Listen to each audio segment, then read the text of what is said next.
Hello everyone, welcome to Pride and Prejudice by Jane Austen, Chapter 28.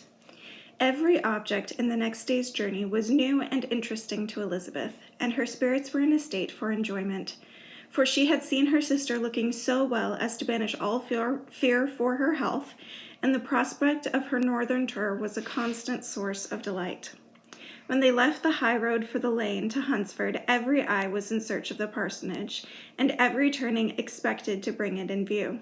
The paling of Rosings Park was their boundary on one side. Elizabeth smiled at the recollection of all that she had heard of its inhabitants. At length the parsonage was discernible. The garden sloping to the road, the house standing in it, the green pales and the laurel hedge, everything declared that were arriving. Mr. Collins and Charlotte appeared at the door, and the carriage stopped at a small gate, which led by a short gravel walk to the house amidst the nods and smiles of the whole party. In a moment they were all out of the chaise, rejoicing at the sight of each other. Mrs. Collins welcomed her friend with the liveliest pleasure, and Elizabeth was more and more satisfied with coming when she found herself so affectionately received. She saw instantly that her cousin's manners were not altered by his marriage. His formal civility was just what it had been, and he detained her some minutes at the gate to hear and satisfy his inquiries after all her family. They were then, with no other delay than his pointing out the neatness of the entrance, taken into the house, and as soon as they were in the parlor, he welcomed them a second time with ostentatious formality to his humble abode, and punctually repeated all his wife's offers of refreshment. Elizabeth was prepared to see him in his glory, and she could not help fancying that in displaying the good proportion of the room, its aspect and its furniture, he addressed himself particularly to her, as if wishing to make her feel what she had lost in refusing him.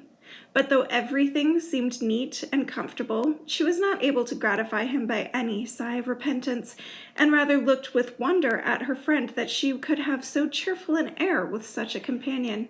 When Mr. Collins said anything of which his wife might reasonably be ashamed, which certainly was not unseldom, she involuntarily turned her eye on Charlotte. Once or twice she could discern a faint blush, but in general Charlotte wisely did not hear.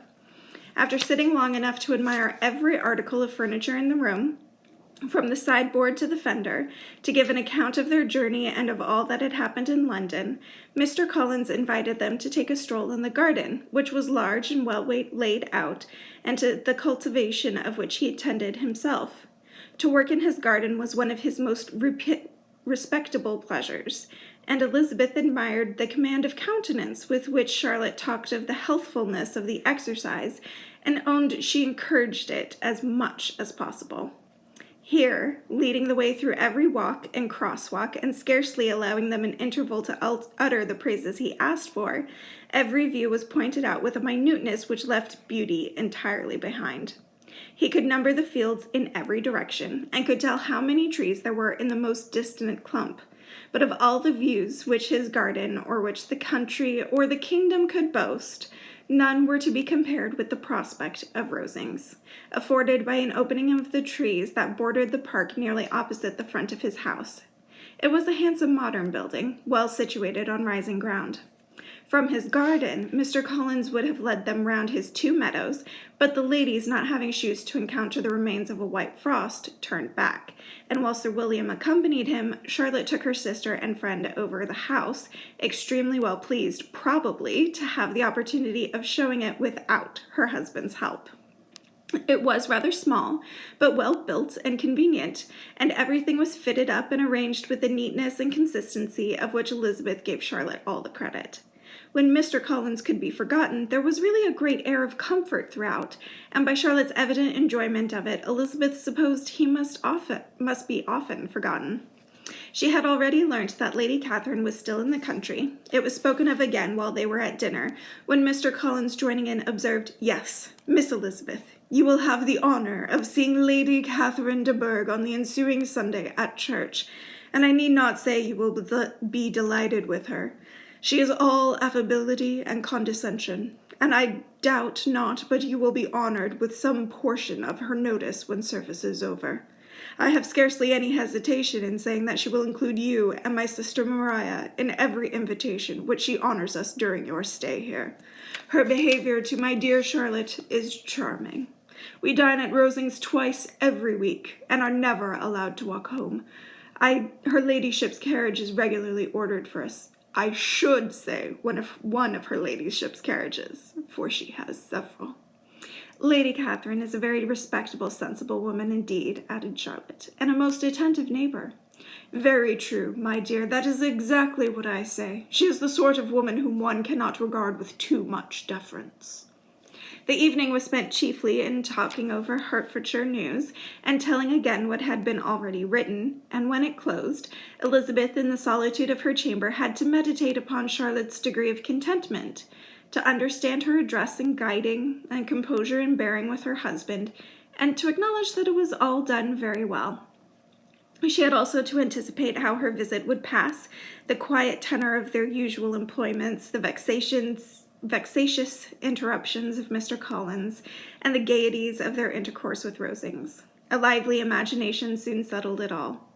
About the middle of the next day, she was in her room getting ready for a walk. A sudden noise below seemed to speak the whole house in confusion, and after listening a moment, she heard somebody running upstairs in a violent hurry and calling loudly after her. She opened the door and met Maria in the landing place, who, breathless with agitation, cried out, "Oh, my dear Eliza, pray make haste and come into the dining room, for there is such a sight to be seen.